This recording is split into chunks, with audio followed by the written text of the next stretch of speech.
बिस्मिल्लाहिर्रहमानिर्रहीम। Dear students, अस्सलाम वालेकुम। नवीद साबरी है। आज हम 22 जुलाई 2024 के डॉन एडिटोरियल्स को एनालाइज करेंगे। Population calamity. देखें, कभी पॉपुलेशन प्रॉब्लम कहा जाता था, कभी ओवर पॉपुलेशन कहा जाता था, लेकिन अब एक टर्म जो है पॉपुलेशन क्लेमिटी हमारे सामने आ रही है। यानी कि हमारी अपनी आबादी हमारे लिए कितनी मुसीबत बन गई है और किस तरह से ये है। बहरहाल इस हवाले से जो बातें की गई हैं इस आर्टिकल में, इस एडिटोरियल में, उस पर बात करते हैं। बेसिकली गवर्नमेंट ने जो डिजिटल सेंसस किया था 2023 में, जिसको कुछ पॉलिटिकल पार्टीज ने कहा था कि इसको अंडर एस्टिमेट किया गया है, स्पेशली कराची साइड के जो एरियाज हैं और जो सिंध इंटीरियर के एरियाज हैं, उसमें प्रॉब्लम ये हुआ था कि एमक्यूएम ने ये कहा कि इस आबादी के लिहाज से इस जो सेंसस है ना, इस सेंसस में, इस मर्दमशुमारी में कराची की आबादी को कम शो किया गया है ताकि मुहाजिरों की जो है वो कौमी असम्बली की और सूबाई असम्बली की सीट्स कम की जा सके। और दूसरी तरफ जो सिंधी लोग हैं, इंटीरियर सिंध के रहने वाले हैं, उन्होंने ये कहा था कि इंटीरियर सिंध की पॉपुलेशन को कम शो किया गया है। अब ये दोनों एक दूसरे पे इल्ज़ाम लगाते हैं और सिंध गवर्नमेंट चूंकि ज़्यादातर रहती ही सिंधी लोगों के पास है, तो इसलिए फिर सिंध गवर्नमेंट का स्टांस भी इसके अंदर मौजूद है कि इस पॉपुलेशन को वो नहीं मानते और इसमें आई मीन इस सेंसस को नहीं मानते, इस मर्दमशुमारी को नहीं मानते, क्योंकि उसके अंदर सिंधियों की पॉपुलेशन को कम शो किया गया है। लेकिन बहरहाल जिस भी तरह से है, अगर उसमें कुछ प्लस माइनस हैं भी, तो यस, इसमें सीरियस कंसर्न्स हैं। ये सिंध के लोगों ने तो, दो जो कन्फ्रंटिंग पार्टीज हैं, उन्होंने तो इसको शो कर दिया, लेकिन बाकी इलाकों में भी कुछ इसी तरह के मामलात हैं। क्योंकि 2024 से का जो इलेक्शन से पहले मर्दमशुमारी 2023 में की गई थी और उसके अंदर मिस अप्रोप्रिएशंस इसीलिए की गई थी ताकि आगे इलेक्शन को मैनेज किया जा सके। और उस वो अलग बात है कि वो one of the miss appropriations वो थी, लेकिन उसके थ्रू भी इलेक्शन मैनेज नहीं हो सके थे और वो सबके सामने आ गया कि क्या हुआ, एट द एंड क्या करना पड़ा। बहरहाल जो इस वक्त बात हो रही है, जो एक बड़ा कह लें कि बहुत ही एक्सप्लोसिव किस्म का सेंटेंस जो है वो हमारे राइटर ने यूज किया है कि Pakistan population bomb is not ticking any more, it has already exploded. Pakistan का जो पॉपुलेशन बॉम्ब है वो अब टिक टिक नहीं कर रहा कि एक्सप्लोड होना है, उसने वो हो चुका है और वो एक्सप्लोड हो चुका है। इतनी पॉपुलेशन, इतनी आबादी हमारी हो चुकी है कि अब इसको कंट्रोल करना बहुत मुश्किल है और स्पेशली इस तरह के हालात में कंट्रोल करना मुश्किल है। ज़रा देखें कि 2017 में पाकिस्तान की आबादी कोई 20 करोड़ 7 लाख थी। 20 करोड़ कुछ 20 करोड़ 76 लाख थी तकरीबन, और वो अब 2023 में बन गई है 24 करोड़ 14 लाख। यानी कि ये आबादी 2.55% के ग्रोथ रेट से बढ़ गई है, जो कि दुनिया में हाईएस्ट है। और ये वो है जो गवर्नमेंट ने शो किया है लेकिन अगर हम इसको इन द रियल सेंस देखें,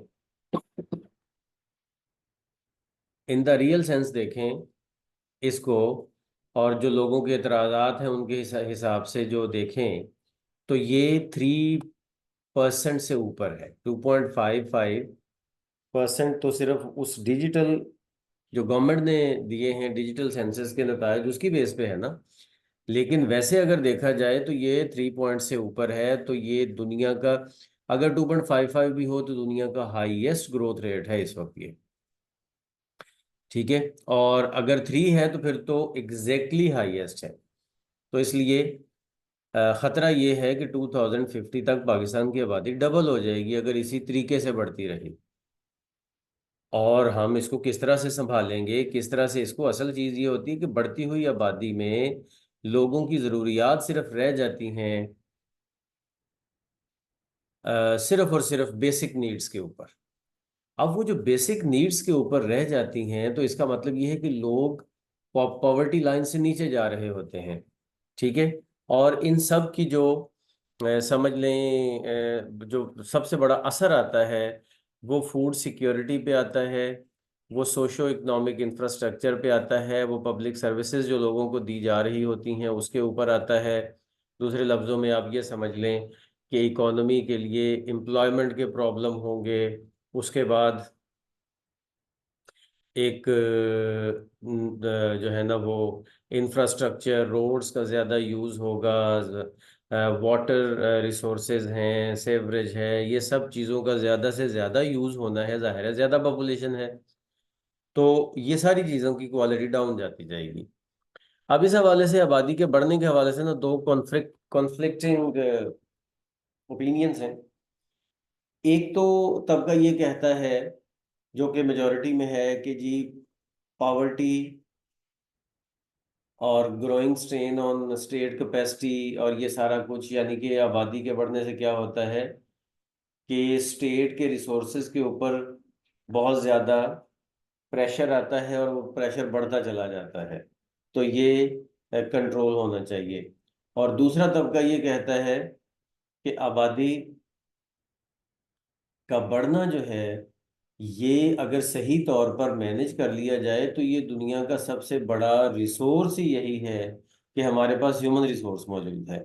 लेकिन जाहिर है मैनेज नहीं किया जाता ना। अब डिपेंड करता है कि कौन इसको मैनेज करेगा। कुछ लोग तो आबादी में इजाफे को वेलकम करते हैं क्योंकि गौर करने वाली बात है कि हमारी ये जो आबादी है इसमें इस वक्त जो पाकिस्तान की आबादी है उसमें 67% पॉपुलेशन 30 ईयर्स की एज से कम है, यानी कि यंग ब्लड है। इनको आप अगर कोई सही रास्ते पे लगा देंगे, सही इनको एजुकेशन देंगे, इनको सही एम्प्लॉयमेंट देंगे, या और कुछ नहीं तो कम से कम इनका बाहर जाने का, दूसरे कंट्रीज में जाके सर्व करने का एक अच्छा प्रोसेस बना देंगे तो ये पाकिस्तान के लिए बहुत बड़ा सरमाया है। लेकिन उस पर गौर कोई नहीं कर रहा। और साथ ही ये भी देखना है कि 40% की एज से कम लोग 80% हैं, यानी कि 40% से कम लोग जो हैं वो 80% हैं, और जो बाकी 20% हैं वो 40% प्लस एज के लोग हैं। दूसरे लफ्जों में आबादी का जो असल फ्लो है वो भी आ रहा है आने वाले सालों में, जो आगे बड़े होते जा रहे हैं और वो आगे से आगे चलेंगे। और यही बात जो है ना ये सबसे ज्यादा फिक्रमंदी की बात है। एक तो फिक्रमंदी की बात ये है कि आबादी बढ़ रही है, और दूसरी फिक्रमंदी की बात है कि जो मौजूद हैं उन्हें ना सही एजुकेशन मिल रही है, क्वालिटी एजुकेशन जो इंटरनेशनल लेवल की हो, ना उन्हें सही रोजगार इज्जत वाला मिल रहा है। तो फिर क्या होगा कि वो लोग जो है वो क्राइम की तरफ जाएंगे, वो प्रॉब्लम्स क्रिएट करने की तरफ जाएंगे, वो सोसाइटी को के लिए पॉजिटिव साबित होने की बजाय नेगेटिव साबित होंगे। मतलब यहाँ तक आप ये समझ लें कि चलो आबादी ज़्यादा है तो इसको सही तरीके से एक मैकेनाइज्ड वे में दूसरे एडवांस कंट्रीज में मुलाजमत के लिए भेजने का ही कोई निज़ाम बना लिया जाए, कोई कॉन्ट्रैक्ट्स कर लिए जाएं, कोई दूसरे कंट्रीज के साथ ऐसे मुआहदे कर लिए जाएं, लेकिन वो भी नहीं किए जा रहे, जिसकी वजह से बड़ा प्रॉब्लम हो रहा है। तो इसलिए ये आबादी का जो बॉम है इसको आगे आने वाले सालों में इसको फेस करना मुश्किल हो जाएगा। और कुछ फैक्टर्स, ये आप स्टूडेंट्स ज़रूर लिखिएगा अपने पास कहीं पे, कि कुछ फैक्टर्स जो कि जो कि आपको नोट करने चाहिए कि जो आबादी के इजाफे की बेस पे हैं। उसमें पहला तो ये है कि जी हमारे जो रिलीजियस या कल्चरल बिलीफ्स हैं वो भी हमें आबादी के में इजाफे का बायस बन रहे हैं। केजी जितने बच्चे ज्यादा होंगे उतनी स्ट्रेंथ ज्यादा होगी हमारी। कल्चरल लेवल पे भी यही है, क्योंकि हम हमारी सोसाइटी अभी कुछ अर्सा पहले तक तो एक टोटल ट्राइबल सोसाइटी थी ना। आहिस्ता आहिस्ता हम सीख रहे हैं चीज़ों को। फिर उसके बाद हमारे हमारे कुछ सोशल टैबूज हैं वो, फिर उसके बाद पॉवर्टी, फिर उसके बाद फीमेल इलिटरेसी, और फिर उसके बाद lack of access to birth control and family family planning के और बर्थ कंट्रोल के जो मेथड्स हैं उनके ऊपर उनकी सब लोगों की उन तक एक्सेस नहीं है। और इसके अलावा, मतलब ये तो कुछ है ना, लेकिन इसके अलावा भी कुछ छोटे फैक्टर्स हैं। अब बात यह है कि पॉपुलेशन को कंट्रोल किया है हमारे नेबरिंग कंट्रीज में अगर देखें तो बांग्लादेश और इंडिया ने। तो बांग्लादेश की पॉपुलेशन जो है वो 1970 में 70s में बड़ी तेजी से बढ़ रही थी, तो उन्होंने इसको कम करके 1% तक ले आए हैं, यानी कि एक और दो बच्चे पैदा कर सकती है, उससे ज्यादा नहीं, मैक्सिमम दो, 1 या 2। और इंडिया भी इसी तरह से अपनी पॉपुलेशन ग्रोथ को ड्रॉप करके 0.8% तक ले आया है। और इसी तरह से तुर्की और ईरान ने भी, तुर्की 2.1% तक ले आया है, ईरान 2.3% तक ले आया है। लेकिन पाकिस्तान का जो 3.2% है उससे तो बहुत ही कम है फिर भी। लेकिन बहरहाल ईरान और टर्की अभी इस प्रोजेक्ट पे काम कर रहे हैं। तो चूंकि अब देखें जो एग्जांपल हमें दी जा रही हैं इस एडिटोरियल में, उसमें बांग्लादेश, ईरान और टर्की की एग्जांपल्स हैं। और ये तीनों मुस्लिम कंट्रीज हैं। हमारे जो रिलीजियस बिलीव्स हैं उनकी बेस पे ये हमारे साथ खड़े हैं, और मेजॉरिटी मुस्लिम कंट्रीज हैं। हम उनसे आइडियाज ले सकते हैं कि कैसे उन्होंने अपने लोगों को कन्विंस किया पॉपुलेशन कंट्रोल के लिए। तो हम उन आइडियाज को यूज कर सकते हैं अपने रिलीजियस बिलीव्स को इंटैक्ट रखते हुए। तो इसलिए बहरहाल सिंपल सी बात यह है कि पाकिस्तान को अपने नेबर से और अपने इस्लामी ब्रदर जो ममालिक हैं उनसे सीखना चाहिए कि किस तरह से पॉपुलेशन पे कंट्रोल करना है। अदरवाइज ये पॉपुलेशन का मतलब कि हमारी आबादी, आबादी का मतलब हमारा होना, यानी कि हमारा होना ही हमारे लिए सबसे बड़ी जहमत बन जाएगा। और ये बहुत खतरनाक हालात है। और दूसरी तरफ करप्शन इतनी है कि लोगों को उनके सही जो हक है वो भी नहीं मिल रहा। और अगर ये हक सही मिलना शुरू हो जाए पॉपुलेशन तो फिर भी कंट्रोल करनी है। तो इसलिए इसको सोचना चाहिए हमें सब लोगों को और गवर्नमेंट को भी। एक्सप्लोड, फटना, अंडरस्टेट का मतलब कम बयान करना, कि जितने को चीज़ हो उससे कम बयान करना। फिर उसके बाद बर्जनिंग, बढ़ती हुई, बढ़ती हुई, ये एक एडजेक्टिव है और अच्छा एडजेक्टिव है, यूज किया जा सकता है। टाउट का मतलब होता है वेलकम करना, खुशामदीद कहना और अच्छा समझना। इसके बाद अनकल्टीवेबल, अनकल्टीवेबल, नाकाबिले काश्त। नाकाबिले काश्त का मतलब कि जो फसल हम लगा रहे हैं वो आगे हम काश्त ही नहीं कर सकेंगे, वो तो अनप्रोडक्टिव अनप्रोडक्टिव है। जड़ी बूटियां हैं समझ लें, और इसको हमें पूरे वे में देखना चाहिए कि किस तरह से ये हम इसको मैनेज कर सकते हैं। एट्रीब्यूट का मतलब होता है कोई भी चीज मंसूब करना किसी से। आगे चलते हैं तो नेक्स्ट वाला है जी, blow of occupation. Blow, sorry, blow to occupation. Blow to occupation basically ये जो पैलेस्टीनियन इशू चल रहा है पैलेस्टाइन का। अच्छा स्टूडेंट्स, इस हवाले से मेरा आने वाले दिनों में एक बड़ा डिटेल लेक्चर भी आ रहा है यूट्यूब चैनल पे ही, उसको आप देखिएगा। बेसिकली इस वक्त जो ये एडिटोरियल लिखा जा रहा है ये इंटरनेशनल कोर्ट ऑफ जस्टिस, जो कि यूनाइटेड नेशंस के अंदर काम करती है, उसने ये कहा है। इससे पहले यूनाइटेड नेशन की जनरल असेंबली भी इस बात को कह चुकी है, और अब ये आईसीजे ने कहा है, इंटरनेशनल कोर्ट ऑफ जस्टिस ने, कि वेस्ट बैंक में और ईस्ट यरूशलेम में इजराइल इलीगल अपनी ऑक्यूपेशंस कर रहा है, यानी कि कब्जा कर रहा है ज़मीन के ऊपर, फ़लस्तीनियन ज़मीन के ऊपर। यानी कि जो टू स्टेट सॉल्यूशन के लिए, पहली बात तो ये है कि पैलेस्टीनियन मानते ही नहीं थे कि कोई टू स्टेट सॉल्यूशन हो सकता है। वो कहते थे कि ये सारी ज़मीन हमारी है और पैलेस्टाइन ही इसी का नाम है, इजराइल इलीगल है। लेकिन फिर यासिर अराफात के दौर में अल फतह जो तंजीम है, वो उन्होंने वो काफ़ी अरसा हुक्मरान रही है इस पूरे एरिया में। उन्होंने बहरहाल ये माना, और हमास वाले तो खैर अब भी नहीं मानते टू स्टेट सोल्यूशन को, लेकिन उनमें से बहुत सारे अब टू स्टेट सोल्यूशन के हामी हो गए हैं। लेकिन अगर टू स्टेट सोल्यूशन को भी मान लिया जाए, तो जो जमीन पैलेस्टीनियंस को दी गई है, उस जमीन उस जमीन को भी अब जो है वो ऑक्युपाई कर रहे हैं इसराइल वाले।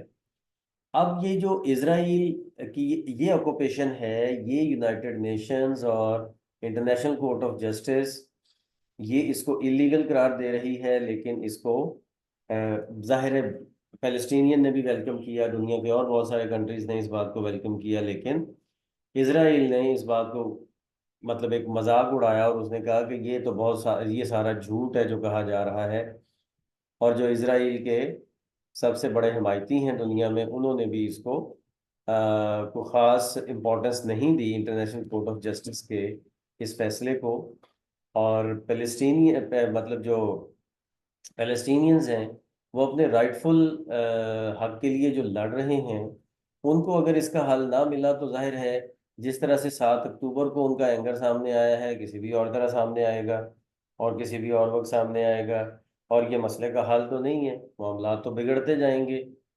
तो इसलिए होना ये चाहिए कि इंटरनेशनल कम्युनिटी को इसमें अपना रोल प्ले करना चाहिए, और इंटरनेशनल कोर्ट ऑफ जस्टिस का जो डिसीजन है उसको इम्प्लीमेंट करवाना चाहिए, और इस बात को इंश्योर करना चाहिए कि दुनिया को अमन की तरफ लेके जाएं, ना कि दुनिया को आप तबाही की तरफ लेके जाएं। अब मसला ये है कि जो दुनिया के बड़े बड़े कंट्रीज हैं, मतलब सीधी सी बात है कि अमेरिका है या यूरोप है, ये समझते हैं कि जी पैलेस्टाइन के ऊपर इसराइल का जो कब्जा है वो तो लीगल है, और वो अच्छी ऑक्युपेशन है, वो अच्छा कब्जा है। लेकिन यूक्रेन के इलाकों के ऊपर जो ये रूस का कब्जा है, वो पूरा कब्जा है। ठीक है। तो मतलब अगर इस तरह से आप स्टैंडर्ड्स रखेंगे, तो फिर तो दुनिया में अमन तो नहीं हो सकता कभी भी। राइट। तो इसलिए इसको प्रिंसिपल्स की बेस पे चलना चाहिए। एक जो बात देखने वाली है कि मतलब हमारे राइटर ने ये एक बड़ी जबरदस्त बात की है, जो कि आप कहीं भी अपनी राइटिंग में कर सकते हैं, कि this is unlikely to happen. वो कौन सी चीज है कि जी इंटरनेशनल कोर्ट ऑफ जस्टिस पे अमल करना, सेंटेंस ये है जिसपे मैं आपका तवज्जो दिलाना चाह रहा हूँ कि the global order is driven by realpolitik not principle. कहता है जो दुनिया का निज़ाम है इस वक्त, वो जो चल रहा है, वो अपनी मतलब दुनिया के जो पावरफुल कंट्रीज हैं, वो अपनी ज़रूरतों के मुताबिक जिस तरह से चलाना चाह रहे हैं चला रहे हैं। किसी उसूल पे दुनिया का निज़ाम इस वक्त नहीं चल रहा, और ये फिर दुनिया के लिए ख़तरनाक है, कहीं फिर किसी हम वर्ल्ड वॉर की तरफ ना जा रहे हो। तो इसलिए इसको सोचना चाहिए कि इसको हमें किस तरह से चीज़ों को ठीक करना है। इंडोर्स का मतलब है तौसीक करना, किसी चीज़ को ठीक कहना। इम्पीट का मतलब होता है रुकावट पैदा करना, रुकावट डालना। और फिर इसमें ये स्टॉन्चेस्ट, स्टॉन्च बेसिकली एजेक्टिव होता है, पक्का मजबूत, और स्टॉन्चेस्ट उसकी थर्ड डिग्री है, पक्का और यह मजबूत तरीन। ठीक है। और फिर उसके बाद जायनिस्ट, बेसिकली जायनिस्ट तो वो नस्ल कश तो लिखा हुआ है, लेकिन बेसिकली जायनिस्ट तो वो तंजीम है ना कि जिसने इसराइल बनाया। जायनिज्म एक पूरा पूरा एक नजरिया है। लिजिटिमेट जायज है, और रियल पॉलिटिक का मैंने आपको वर्ड बता ही दिया। ये ज़रूर इसको आप अपनी राइटिंग में यूज़ किया कीजिएगा। आगे चलते हैं जी। अच्छा, एक ये स्ट्रेंगल होल्ड है, हाँ एक ये वर्ड जरा गौर से गौर कीजिएगा। स्ट्रेंगल होल्ड है, स्ट्रेंगल होल्ड का मतलब होता है गलबा, कब्जा। ठीक है। इसी तरह का एक वर्ड होता है स्ट्रॉन्ग होल्ड। स्ट्रॉन्ग होल्ड होता है कि जिस चीज का जिस चीज के ऊपर हमारा वाकई होल्ड स्ट्रांग होता है और लीगली स्ट्रांग होता है, वो हमारा स्ट्रांग होल्ड है। ठीक है। और स्ट्रैंगल होल्ड वो होता है जैसे कि हमारा कब्जा किसी चीज के ऊपर हो और वो लीगली और वो इन प्रिंसिपल नहीं है, वो सिर्फ कब्जा है, उसको स्ट्रैंगल होल्ड कहते हैं। ठीक है। मतलब अगर कुछ लोगों के कहने के मुताबिक कि जिस तरह से अब पाकिस्तान में स्ट्रांग होल्ड नहीं है, पाकिस्तान जो मौजूदा गवर्नमेंट है उसका स्ट्रांग होल्ड नहीं है, स्ट्रैंगल होल्ड है, क्योंकि मौजूदा गवर्नमेंट एक माइनॉरिटी गवर्नमेंट है और उसने कब्जा किया हुआ है हुकूमत के ऊपर, तो वो स्ट्रैंगल होल्ड बन जाएगा। जी आगे चलते हैं। तो seeking Priya Kumari. Seeking Priya Kumari, basically Priya Kumari एक हिंदू माइनर गर्ल थी, है, खुदा उसे सेहत तंदुरुस्ती दे। 2021 में आशूरा के जुलूस में वो उसने पानी की छबील लगाई हुई थी सखर सखर डिस्ट्रिक्ट में एक जगह पे, और उस इवेंट में वो अगवा कर ली गई और वो समझ लें कि गायब हो गई मंजर से, और आज तक 3 साल हो गए हैं उसका पता नहीं चला। और उसके हवाले से कराची में एक मुजाहरा हो रहा था कल, जिसके ऊपर पुलिस ने लाठीचार्ज किया क्योंकि उन्होंने रोड ब्लॉक किया हुआ था। तो ये भी ये गलत बात है। और दूसरी बात ये है कि अब 3 साल हो गए हैं, अभी तक सिविल सोसाइटी को याद है कि वो बेचारी जो माइनर गर्ल है वो मिसिंग है, लेकिन हुकूमत को याद नहीं है जिसकी जिम्मेदारी है। सिंध हुकूमत को ये याद नहीं है कि उसने रिकवर करना है, ये उसकी जिम्मेदारी है, उसको याद नहीं है, तो उसको याद होना चाहिए। ठीक है। और स्पेशली और ये कहा गया कि जी वो बहावलपुर में कहीं पे है, लेकिन फिर भी सिंध गवर्नमेंट की तरफ से कोई एक्शन लिया ही नहीं गया। लेकिन बहरहाल कहा यह जा रहा है इस सूरत हाल की बेस पे जो अब अपना एनालिसिस दे रहा है एडिटर, कि क्या एक अच्छा एनवायरनमेंट, बहुत मुताबिकत पजीर एनवायरनमेंट और एक अच्छा माहौल, क्या क्या किस्सा पारीना बन गया है पाकिस्तान में। ये जो उर्दू का ईडियम होता है ना, किस्सा पारीना, उसको इंग्लिश में कहते हैं a thing of the past. तो क्या वो a thing of the past बन गया है पाकिस्तान में? तो लगता तो ऐसे ही है, क्योंकि सिंध गवर्नमेंट इसके ऊपर किसी भी तरह से कोई एक्शन नहीं ले रही। ये ह्यूमन राइट्स के खिलाफ है, ये वुमेन राइट्स के खिलाफ है, ये चाइल्ड राइट्स के खिलाफ है, ये माइनॉरिटीज़ के राइट के खिलाफ है, ये इंटरनेशनल लॉज के खिलाफ है।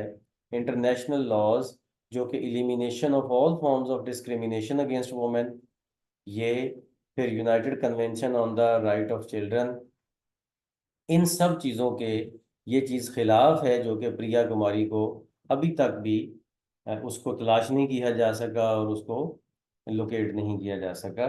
तो ये हमारी सोसाइटी के लिए एक बहुत बड़ा चैलेंज है, और हमारी सोसाइटी के लिए ये एक ऐसा सुलगता हुआ जख्म है, वेस्टरिंग वूंड। मैंने कुछ दिन पहले भी ये पॉइंट आउट किया था कि वेस्टरिंग वूंड एक अच्छी फ्रेज है जो कि आप कहीं पे भी यूज कर सकते हैं। फेस्टरिंग वूंड, सॉरी ये मैं गलत बोल रहा था। फेस्टरिंग वूंड, फेस्टिंग वूंड का मतलब होता है सुलगता हुआ जख्म, जलता हुआ जख्म। तो बहरहाल ये रिकवर होनी चाहिए। फेस्टरिंग जो है वो जलता हुआ सुलगता हुआ इसका मीनिंग है। उसके बाद प्रीटेक्स का मतलब होता है, ये कल भी मैंने बताया था, कोई भी उज़र या दलील। उसके बाद आर्टरी, मेन सड़क को कहते हैं। परपेट्रेट, परपेट्रेट का मतलब इर्तकाब करना, कोई भी गलत काम करना, कोई जुर्म का इर्तकाब करना। और सिंक्रेटिक का मतलब मुताबिकत परी पजीर, अच्छा, जो सोसाइटी की वैल्यूज़ के साथ चलता हो। फिर उसके बाद है जी नेसेसिटेट्स का मतलब होता है लाजमी करार देना, लाजमी करार देना। और एक्सपीडिशियस, तेज रफ्तार, तेज रफ्तार। तो इसके साथ ही आज की हमारी डिस्कशन कंप्लीट होती है। अल्लाह हाफिज।